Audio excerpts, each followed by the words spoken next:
Les Suprêmes, Canadian Synchronized Skating Team. 3 straight gold medals from 2022 to 2024. And now, the 2026 World Champions. Dominance. From 2003 to 2022, nearly 2 decades, they struggled to stay on top. Respected? Yes. Consistent winners at that time? No.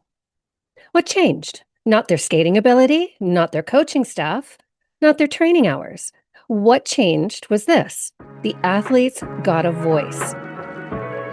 I'm Christine Reeves-Bolesne, and this is the Anti-Fragile Mindset, where athletes and their support teams learn the strategies champions use to achieve excellence under pressure. I'm a high-performance mindset coach, former world professional pairs figure skater, and author of the new book, Glitz and Grit, Beyond the Spotlight. Each week I share highlights from coaching elite athletes and from my own competitive career spanning over 20 years of performing and competing in 22 countries. Each week we dive into the latest controversies and conversations in mindset training tools that help elite performers thrive under pressure. Whether you're an athlete, coach, parent, or a high-performing professional, get ready for the practical strategies to develop an anti-fragile mindset. With new episodes weekly, don't forget to like and subscribe to help these valuable tips and tools become available to more athletes and professionals who need them. Today, the power of ownership, when athletes get a voice and why it wins. Let's talk about what happens when you trust your athletes. And so our first segment, we're going to talk about the Les Suprêmes story, from medal drought to world dominance. And so here's the Les Suprêmes story. From 2003 to 2022, they were a good team, competitive, respected, but they couldn't consistently win. Then something shifted. The coaches stopped dictating every single detail of the programs and started collaborating with the skaters. The athletes had input on the choreography, on the music, on the program structure. Not complete control, but a voice. Their 2026 free skate to the Firebird is a perfect example. After a dominant short program, Les Suprêmes skated a clean, emotional program, giving them a comfortable lead over the competition. Their high-scoring elements in their free program set to the Firebird was characterized by a strong technical skill and impressive, complex intersections. They earned a level 4 on all 7 elements during their free skate, showing a great reset focus and resilience under pressure, despite a fall towards the end of their free program. The team maintained a strong enough total to win. They finished with nearly a 4-point lead. The skaters helped shape that program. They had ownership over it, and because of that, they had a deeper connection to the performance, more confidence, more investment. The captain said it best. The team never stopped believing our chemistry, hard work, and shared voice on the ice made the difference. Shared voice. Not just the coach's vision, not just the athlete's ideas, a collaboration. And the results? 2022 World Champions, 2023, 2024, and now the 2026 World Champions. What changed wasn't talent. It was ownership. The skaters felt like the program was theirs, not something they were just executing for someone else. Theirs. And when you have ownership in something, you fight harder for it. You care more deeply about it. You perform better because of it. This isn't unique to Les Suprêmes. We saw the same thing with Alyssa Liu in her return to competitive skating. And if you'd like to learn more about that, check out episode 6. Alyssa retired at 16 because she felt she had zero autonomy. Coaches controlled everything. She came back when she got to choose her own path. And she won Olympic gold. Ownership matters in sport, in work, in life. When people have a voice, they perform better, they stay longer, they care more. So let's talk about what this actually looks like. So in our segment 2, ownership versus obedience, we're going to talk about 2 models. Only one works long term. So we have 2 models of coaching. Old school model, obedience. Coach dictates, athletes execute, no questions. Do what I say, don't think, just perform. This is top-down control. New model, ownership. Coach collaborates, athletes contribute, shared decision-making. Like, what do you think would work? Let's figure this out together. Building critical thinking, solution-finding skills, shared responsibility. And so now here's the thing. Both models can produce short-term results. You can win with the obedience model. Russia and China have proven that for decades. Discipline, control, win at all costs. And it works. But at what cost? Athletes can burn out young. They retire way too early.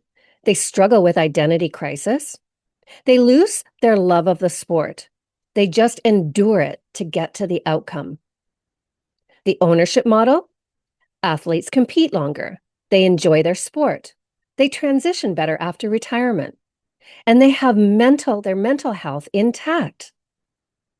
So Les Suprêmes is the perfect example where ownership didn't make them softer.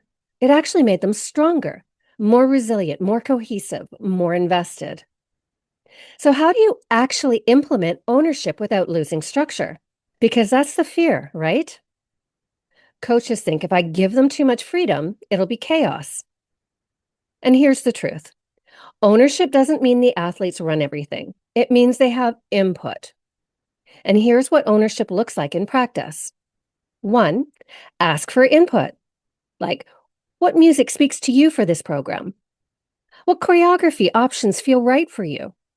What do you think we should focus on this week?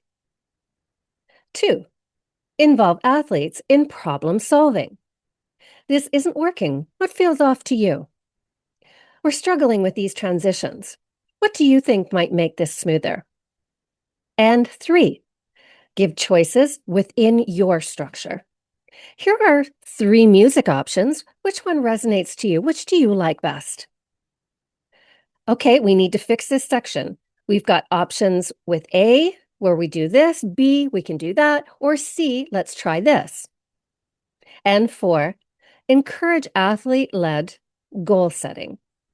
Okay, what do you want to achieve this season? What would success look like to you? And 5, debrief together. What worked in that performance and what didn't? How did that feel for you? So, do you notice what's happening here? The coach isn't giving up authority. The coach is inviting collaboration, ideas. And when athletes feel heard, they buy in. They work harder and they take ownership. This isn't just skating. This is leadership. This is team culture in any field. When people have a voice, they show up differently. As we move into our section 3, what this means for you, we want to talk about how to apply ownership into your life. So, how does this apply to you? If you're a coach or a team leader, maybe you should ask yourself, are my athletes obeying or owning? Do they feel like they're executing my vision, or are we co-creating a vision? Try this. Next practice, ask one question. What do you think we should focus on today? And see what happens. You might be surprised how thoughtful their answer is. And if you're an athlete, ask yourself, do I have a voice in what I'm doing? Am I just following orders, or do I have ownership over my training? If you feel like a robot, maybe it's time to speak up. Ask your parent, ask your coach. Can I have input into my program this year? Can we talk about what's working and what's not? You might be surprised how open they are. And if you're a parent, ask yourself, am I telling my child what to do in their sport, or am I asking what they want? Ownership starts young. Kids who have a voice in their training stick with their sport longer. They don't burn out at 12 or 15 because they never wanted it in the first place. So let's try this. Instead of saying, you need to work on your jumps this week, ask, what do you think you should focus on? Let them problem solve, take part, and learn to lead. And if you're a manager or a business leader, same principle applies. Are your employees just executing your vision, or do they have ownership over their work? Teams with ownership are more engaged, produce better results, stay longer, care more. Teams without ownership check the boxes, blame leadership when things fail, burn out with lack of care, and leave. So, the shift from obedience to ownership, it changes everything, not just in sport, but in life. So here's your action steps. This week, give someone a voice. Ask, what do you think? How would you approach this? What would success look like to you? And then listen. Really listen and watch what happens. All right, so if you're a coach trying to implement ownership without losing structure, or an athlete who wants more autonomy but doesn't know how to ask for it, or a parent navigating this with your athlete, I can help.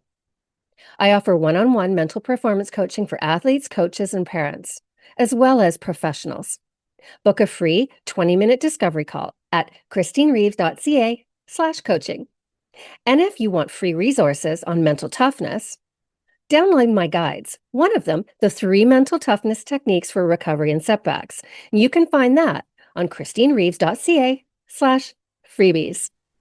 My book, Glitz and Grit, Beyond the Spotlight, explores the 3 phases every athlete goes through, including the transition phase when you have to rebuild your identity after sport or career ends. Based on over 17 years of traveling and performing in 22 countries, the falling and rising, building resilience and reinvention when the spotlight faded on my career. And it's available at Indigo, Barnes & Noble, or on my website at christinereeves.ca. So let me close with this. Les Suprêmes didn't win multiple world championships because they were a talented team. Yes, they most certainly are. But they won because they had ownership. They had a voice. They were co-creators of their success. They were invested, not just executors of someone else's vision. And wow, that changes everything. So if you're a coach, a leader, a manager, a parent, the question is, are you creating obedient followers, or are you creating empowered owners? Because one produces short-term compliance. The other produces long-term excellence. I'm Christine Reeves-Bolesne. This is the Anti-Fragile Mindset. And next week, we're diving into what happens when your body quits before your mind is ready. Forced retirement, career-ending injuries, and how to navigate unwanted endings. Give someone a voice this week and watch what happens. See you next week. A little teaser for episode 8. Next week, we're talking about what happens when your body quits before your mind is ready. Career-ending injuries, forced retirement, unwanted endings. How do you navigate losing the thing you've built your entire identity around, and when you didn't choose to stop? Next week, when your body quits before your mind, navigating forced endings. Until then, remember, you are more than your performance, you are more than your placement, and you are a co-creator of your success.